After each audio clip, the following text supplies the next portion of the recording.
මේ දළදා වහන්සේලා හතර නම බුදුරජාණන් වහන්සේගේ මුව මණ්ඩලයෙන් විහිදුන 84000ක් ධර්මස්කන්ධය ස්පර්ශ කළ දළදා වහන්සේ නෙමේ. ඒ දළදා වහන්සේලා හතර නම බිඳෙන්න එපා කියලා අධිෂ්ඨාන කළා. කේම මහරහතන් වහන්සේ බලාගෙන හිටියා. මේ සරබු මහරහතන් වහන්සේ වැඩියනේ මේ ගින්දර මැදට. උන්වහන්සේ දිවසින් බැලුවා. අහෝ ධාතුන් වහන්සේලා බෙදෙනවා. බෙදෙනකොට දැක්ක දන්ත ධාතුන් වහන්සේලා දැන් ඒ හරියෙන් බෙදීගෙන යනවා. දැන් ඉතින් ධාතු බෙදලා ඉවරයි. ඒ අතර බැබලි වන් දළදා වහන්සේ තියෙනවා. කේම මහරහතන් වහන්සේ ඉරිදීන් වැඩියා ගින්දි ජාලාව මැදින් රන් දෙනට. වැඩලා ඒ ශ්‍රීමත් වන් දළදා වහන්සේ ගිනි ජාලාව මැදින් අතර ගන්නවා. පින්වතුනි මේ වැඩ ඉන්නේ ධාතුන් වහන්සේ. කොයි තරම් ආශ්චර්යයක්ද?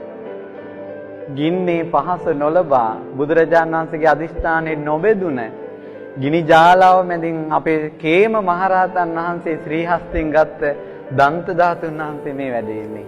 දළදා මාලිකාවේ වැඩ ඉන්නේ දන්ත ධාතුන් වහන්සේ. මේ වැඩ ඉන්නේ සුළු පාට ධාතුන් වහන්සේ නමක් නෙවෙයි. ස්වාසු දහසක් ධර්මස්කන්ධ ස්පර්ශ කළ ධාතුන් වහන්සේ මේ වැඩ ඉන්නේ.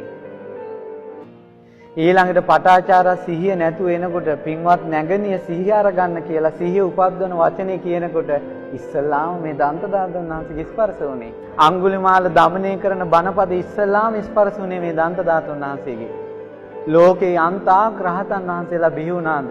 ඒ සියලු රහතන් වහන්සේලා බිහි කරන ධර්මයේ ඉස්සල්ලාම ස්පර්ශ වුණේ කුමකද? මේ දන්ත ධාතුන් වහන්සේ. ලංකාවේ ඒ වෙනකොට රජ කරන්නේ කිස්සිරි මෙවන් රජුරු. රජ්ජුරුවන් දුන්න රජ්ජුරුව හරසරින් දන්ත ධාතුන් වහන්සේ පිළිගත්තා. ඒ දන්ත ධාතුන් වහන්සේ පිළිගෙන රජ්ජුරුව කල්පනා කරනවා අපි බුදුරජාණන් වහන්සේගේ ධාතුන් වහන්සේලා සුදු පාටයි. ඔන්න ඒ කාලේත් අර ප්‍රශ්නේ ඇවිල්ලා. මේ දන්ත ධාතුන් වහන්සේ ටිකක් කහ පාටයි. බොල්ලුවක්වත්.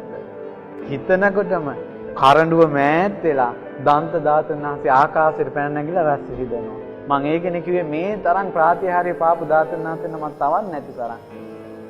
මෙන්න මේ දන්ත ධාතුන් වහන්සේ. ඔය විදිහටමයි වැඩ ඉන්නේ. ඔය කොපුවක් නෙවෙයි ඔය දන්ත ධාතුන් වහන්සේ.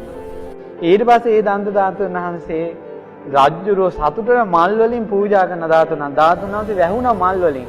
මොහොතක් යනකොට මෙන්න මල් දෙබෑ කරගෙන ධාතුන් වහන්සේ මතුවෙනවා. රජතුමාට හරි සතුටුයි. රත්තරන් සලු 500කින් ධාතුන් වහන්සේ වහනවා. සලු 500ම දෙබෑ කරගෙන ධාතුන් වහන්සේ මතුවුණා. ප්‍රාතිහාර්ය පෑවා. ඉතින් ඒ දන්ත ධාතුන් වහන්සේ පරම්පරාවෙන් රජවරු අතරට ආවා.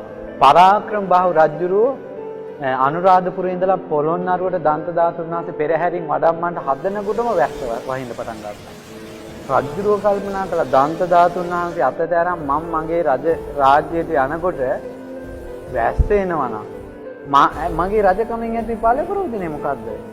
මගේ රජකමේ ඉරිදියෙන් කොච්චර වැස්සාවත් මං දන්ත ධාතුන් වහන්සේ වඩම්මනවා කියලා මහා වරුසා ඇදහැරෙද්දී පින්වතුනි මාවතට දන්ත ධාතුන් වහන්සේ අරන් වඩිනකොට වැස්ස උඩින් ඇවිල්ලා පාරේ දෙපැත්තට වැටෙනවා මැදට වැස්ස වතුර වැටෙන්නේ. අපේ දන්ත ධාතුන් වහන්සේගේ අනුභවය. දළදා මැදුරේ වැඩ ඉන්නේ දැන්.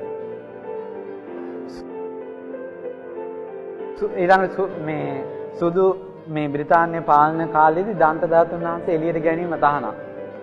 වැස්සෙන්නේ නැතුව ගියා.